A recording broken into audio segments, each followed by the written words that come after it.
Assalamualaikum warahmatullahi wabarakatuh.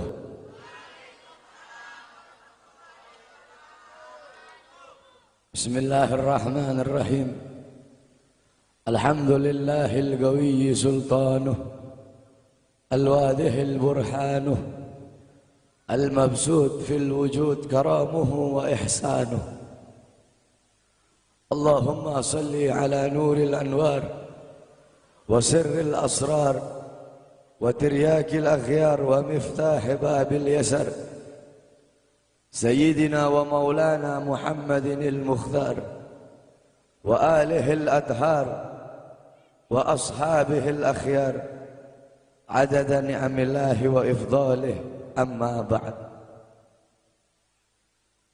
Yang saya cintai, yang saya muliakan para alim ulama, para habaib, para kiai, para asatid, para tokoh masyarakat, para aparat pemerintah, wabil khusus Al-Habib Abdullah ibn Muhsin Al-Muhdar, yang saya cintai, yang saya muliakan, guru kita bersama Kiai Haji Mahdi beserta para kiai, para asatid yang lain, yang saya cintai, yang saya muliakan, ketua panitia beserta seluruh panitia, ketua musalla Ar-Raudhah, imam musalla beserta seluruh hadirin dan hadirat, bapak-bapak, ibu-ibu, pemuda-pemudi umat Sayyidina Muhammad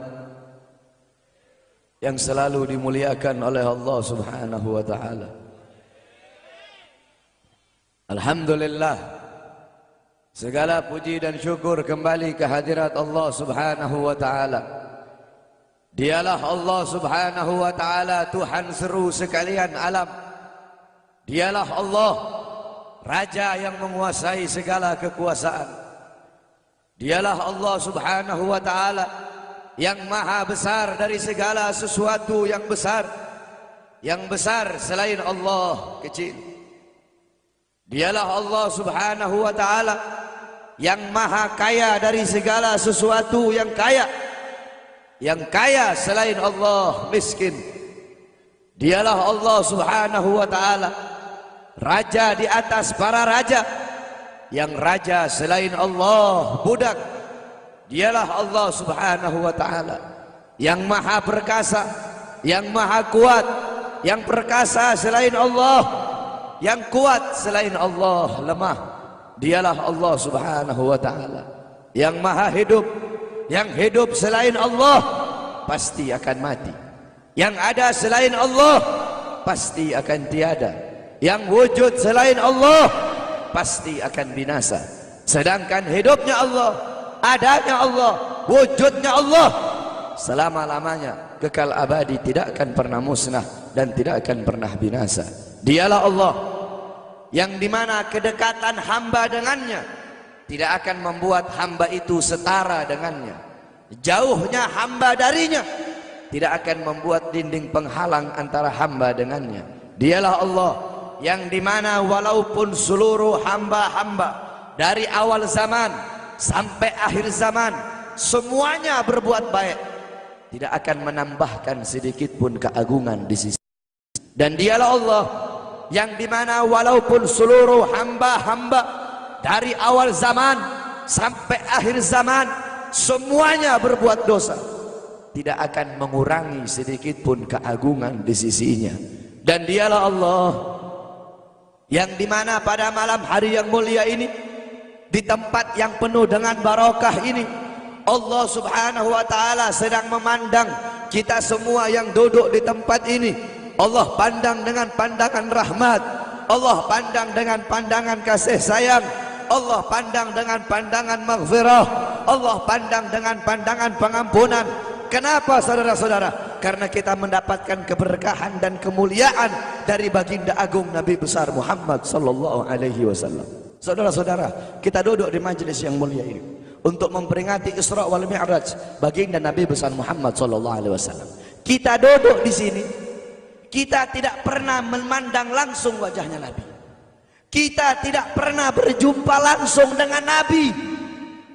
Kita tidak pernah duduk bersama-sama dengan Nabi.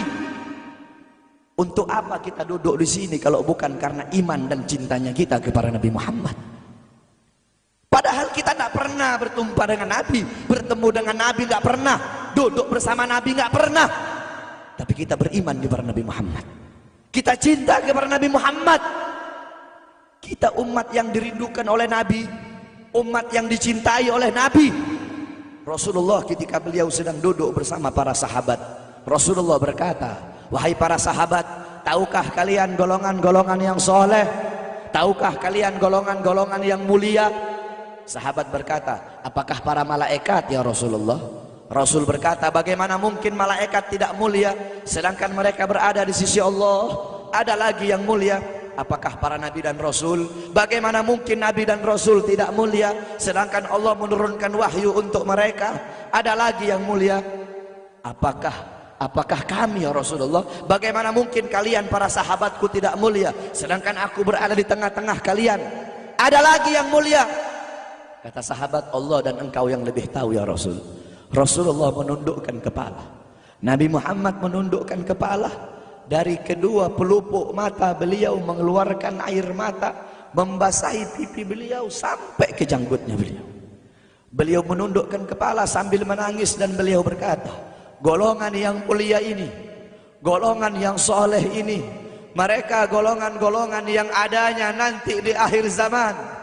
Mereka tidak pernah duduk bersamaku, mereka tidak pernah memandang wajahku, mereka tidak pernah mendengar langsung kata-kataku, akan tetapi mereka beriman kepadaku, kata Rasul. Mereka umat yang aku rindukan, mereka umat yang aku cintai. Tuba liman yarani wa amana bi, wa tuba summa tuba liman lam yarani wa amana bi. Sungguh beruntung orang-orang yang beriman kepadaku, kemudian orang-orang yang melihatku kemudian beriman kepadaku. Dan sungguh beruntung, dan sungguh beruntung, dan sungguh beruntung. 3 kali keberuntungan, 3 kali kemuliaan bagi orang-orang yang tidak pernah melihatku, akan tetapi mereka beriman kepadaku. Siapa? Kita umat Nabi Muhammad SAW. Kita tidak pernah memandang wajah Nabi, tidak pernah berkumpul dengan Nabi, tapi kita beriman kepada Nabi Muhammad. Apalagi kita umat Islam Indonesia. Umat Islam Indonesia, umat yang dicintai oleh Rasulullah As-Sayyid Al-Habib Muhammad bin Alwi Al-Maliki. Ketika beliau berziarah ke makam Nabi Muhammad, dalam keadaan sadar, beliau berjumpa langsung dengan Nabi Muhammad. Di belakang Nabi Muhammad ada ribuan orang. Habib Muhammad pun bertanya, ya Rasulullah, siapa yang ada di belakangmu ini ya Rasulullah? Ribuan orang ini, ribuan golongan ini, siapa ya Rasulullah? Rasulullah berkata, ini mereka yang ada di belakangku. Mereka adalah umat Islam yang aku cintai. Mereka umat Islam yang ada di Indonesia, kata Rasulullah SAW. Kita dicintai oleh Rasul. Kenapa? Coba kita lihat di Indonesia, saudara-saudara. Kalau bulan Maulud, kalau bulan Rabiul Awal, di kampung-kampung, di musola-musola, setiap masjid, setiap langgar, setiap pesantren, setiap RT, setiap RW pasti bikin maulid Nabi Muhammad. Kalau udah bulan Rajab, setiap pesantren, musola, masjid, kampung, RT, RW pasti bikin Isra wal Mi'raj sebagai Nabi besar Muhammad. Negara-negara yang lain, tempat-tempat yang lain tidak seperti kita, saudara-saudara. Makanya kita menjadi umat yang dicintai oleh Rasul, umat yang dimuliakan oleh Nabi Muhammad, umat yang dirindukan oleh Nabi Muhammad SAW. Allah berkata dalam Al-Quran, laqad ja'akum rasulun min anfusikum azizun alaihi ma'anittum harisun alaikum bil mu'minina raufur rahim. Hei sekalian umat manusia, yang kaya, yang muda, yang tua, yang muda, yang kaya, yang miskin, mulai pejabat sampai rakyat, ulama sampai umat. Hei sekalian umat manusia, laqad ja'akum, telah sampai kepada kalian, telah datang kepada kalian rasulun, utusan Allah, min anfusikum, dari golongan kalian manusia, azizun alaihi ma anittum, sungguh berat baginya penderitaan yang kau alami, sungguh berat baginya kesusahan yang kau alami. Sebelum kalian susah, dia lebih dahulu susah. Sebelum kalian menderita, dia lebih dahulu menderita. Sebelum kalian menangis, dia lebih dahulu menangis. Sebelum kalian berdarah, dia lebih dahulu berdarah. Azizun alaihi ma'antum, harisun alaikum, dia menjaga kalian, menjaga akidah kalian, keyakinan kalian, tauhid kalian, syariat kalian, salat kalian, agar kalian tidak menyimpang, agar kalian tidak tersesat, agar kalian tetap berada di jalannya Allah. Bil mu'minina raufur rahim, kepada orang-orang yang beriman beliau sangat cinta, beliau sangat sayang, beliau mencintaimu sebelum engkau mencintainya, beliau merindukanmu sebelum engkau merindukannya. Siapa beliau? Siapa dia? Dia adalah seorang manusia yang mengorbankan jiwanya, mengorbankan nyawanya, mengorbankan darah dan hartanya demi kita sebagai umat. Beliau kepanasan, kedinginan, 3 hari 3 malam makan, mengganjal perutnya dengan sebongkah batu. Perut suci beliau berbunyi. Kelaparan bukan untuk dirinya, kelaparan bukan untuk anak cucunya, kelaparan demi kita sebagai umat. Beliau seorang manusia yang pipinya pernah tertusuk duri sampai tembus ke sebelah demi kita sebagai umat. Beliau seorang manusia yang pernah wajah beliau dilempari kotoran demi kita sebagai umat. Lupakah kalian dengan air mata beliau yang menetes setiap malam demi kalian? Lupakah kalian darah suci beliau yang menetes ketika berada di kota Taif, dilempari batu demi kalian? Ketika beliau pergi ke kota Taif, dahi beliau dilempar batu, darah ke beliau keluar. Ketika darah itu jatuh, ditampung darah beliau, ditampung darahnya. Sahabat berkata, ya Rasul, kenapa kau tampung darahmu ya Rasul? Rasul berkata, andaikan darahku jatuh di atas tanah Taif, penduduk kota Taif akan ditenggelamkan oleh bumi, sedangkan mereka adalah umatku. Luar biasa kasih sayang Nabi kepada kalian. Tetapi kita sebagai umat tidak tahu diri. Kita sebagai umat merusak sunnahnya. Kita sebagai umat melanggar ajarannya. Kita sebagai umat semakin hari semakin jauh darinya, meninggalkan pakaiannya, meninggalkan ajarannya, meninggalkan sunnahnya, meninggalkan kepribadiannya, meninggalkan akhlaknya, meninggalkan Al-Qur'annya. Rasulullah SAW yang dimana gal Sayyidina Ali karamallahu wajha, inna Rasulullah fi akhir nafsi harragat syafataihi marratain fa'algaitu sam'i fasami'tuhu yaqul ummati ummati faqubida Rasulullah sallallahu alaihi wasallam wa qala law kanatid dunya tadumu liwahidin la kana Rasulullah sallallahu alaihi wasallam fiha mukhallada. Dari Sayyidina Ali karamallahu wajha, ketika akhir-akhir detik-detik kematiannya Rasulullah, beliau mendengar, beliau melihat dari bibir Rasulullah bergerak dengan 2 kali gerakan. Beliau mendekatkan telinganya, mendekatkan pendengarannya, dan beliau mendengar Rasulullah berkata, ummati ummati, faqubida Rasul, meninggal Rasulullah sallallahu alaihi wasallam.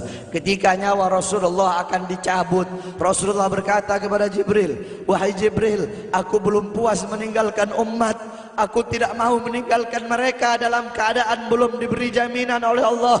Wahai Jibril, sampaikan kepada Allah, aku tidak minta jaminan untuk diriku, aku tidak minta jaminan untuk keluargaku, aku minta jaminan untuk umatku. Wahai Jibril, sampaikan kepada Allah. Jibril pun pergi kepada Allah. Jibril pun berkata, ya Allah, kekasihmu Muhammad meminta jaminan untuk umatnya. Allah bilang, wahai Jibril, katakan kepada Muhammad, aku tidak akan menghinakan umat Muhammad. Basyirhu fa innahu awwalu nasin kharijum minal ardi idza bu'isu. Kemudian beliau ditarik lagi nyawa beliau. Beliau berkata, ya Khalil Israel, wahai kekasihku Israel, apakah seperti ini rasa sakit ketika dicabut nyawa? Israel berkata, iya ya Rasulullah, seperti inilah rasa sakit ketika dicabut nyawa ya Rasulullah. Apakah rasa sakit seperti ini juga yang kelak, yang ya Allah, biar aku menanggung sakratul maut seluruh umat. Ya Allah, mereka tidak akan kuat, mereka tidak akan sanggup. Aku nabi mereka, aku pemimpin mereka, biar aku menanggung beban penderitaan sakratul maut mereka ya Allah. Biar aku menanggung sakratul maut umatku ya Allah. Di mana kita sebagai umat?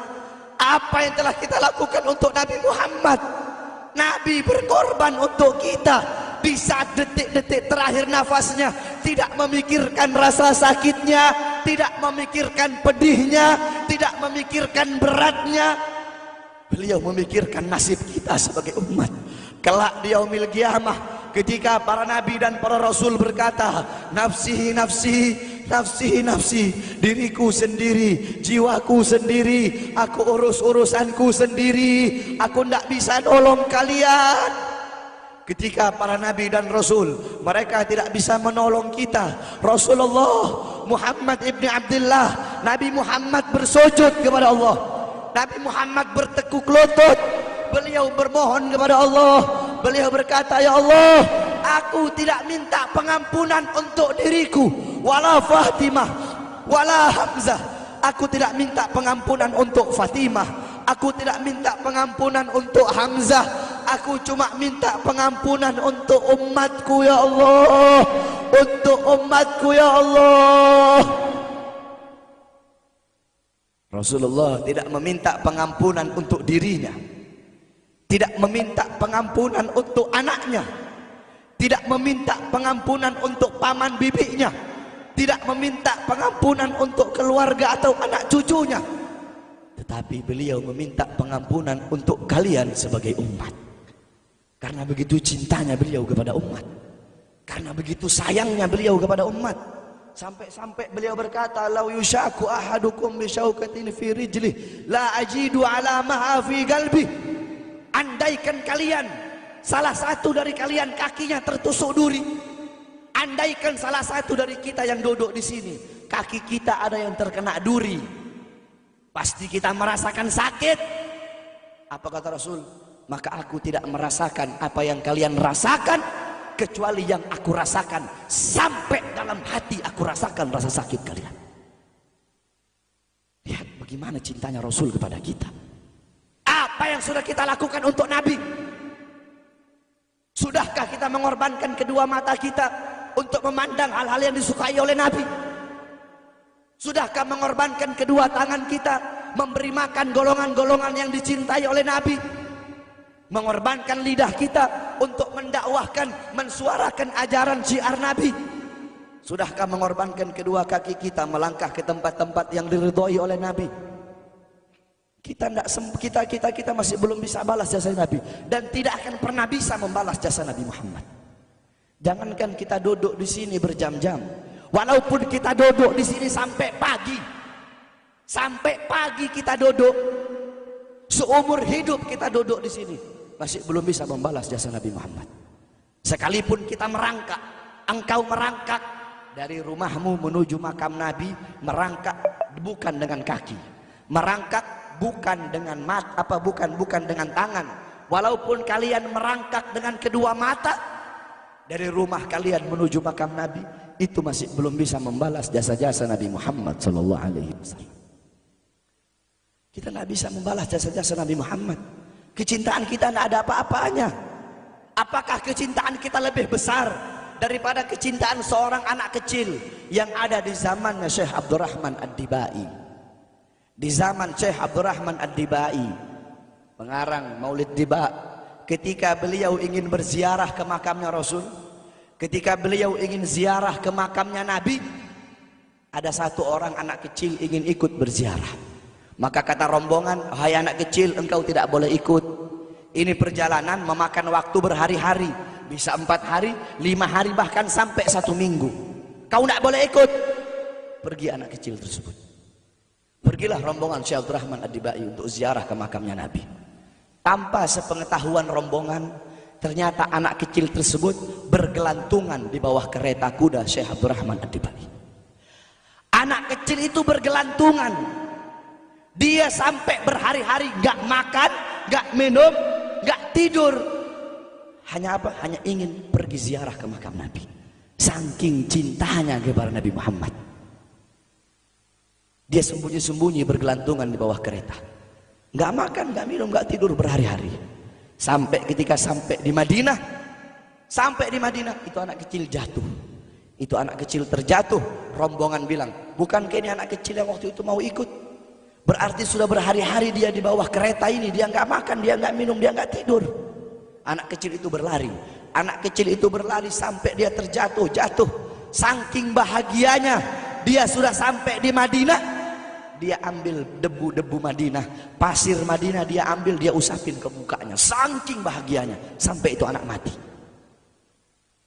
Anak kecil tersebut mati membawa kecintaannya kepada Nabi Muhammad. Anak kecil itu mati, gak makan berhari-hari, gak tidur, gak minum, hanya ingin ziarah ke makam Nabi Muhammad. Padahal anak kecil itu tidak pernah memandang Nabi, tidak pernah berkumpul dengan Nabi, tapi kecintaannya luar biasa kepada Rasulullah. Akhirnya anak itu dimakamkan oleh Syekh Abdul Rahman Ad-Dibai di Madinah. Anak kecil itu dimakamkan di Madinah. Nah, setiap tahun Syekh Abdul Rahman Ad-Dibai ziarah ke makamnya Nabi, pasti ziarah ke makam itu anak kecil. Yang anehnya, setiap Syekh Abdul Rahman Ad-Dibai ziarah, makam anak kecil tersebut, kubur anak kecil tersebut bergeser dengan sendirinya mendekati makam Nabi Muhammad SAW. Sampai sekarang makam anak kecil itu ada di samping Masjid Nabawi. Saking cintanya anak kecil tersebut kepada Rasulullah SAW. Kecintaannya kita nggak ada apa-apanya. Kita tiap hari maksiat, tiap hari berbuat dosa, melakukan hal-hal mungkarat, dhalalat, sayyiat. Takutlah kita kepada Allah. Kembalilah ke ajaran Nabi Muhammad. Jadikan beliau sebagai teladanmu, jadikan beliau sebagai pedomanmu. Hidupkan rumah tanggamu dengan ajaran beliau. Hidupkan kampungmu dengan dengan ajaran dan sunnah beliau. Jadikan rumah tanggamu rumah tangga Sayyidina Muhammad, kampungmu kampung Sayyidina Muhammad, desamu desa Sayyidina Muhammad, kotamu kota Sayyidina Muhammad. Man tasyabbaha biqaumin fahuwa minhum.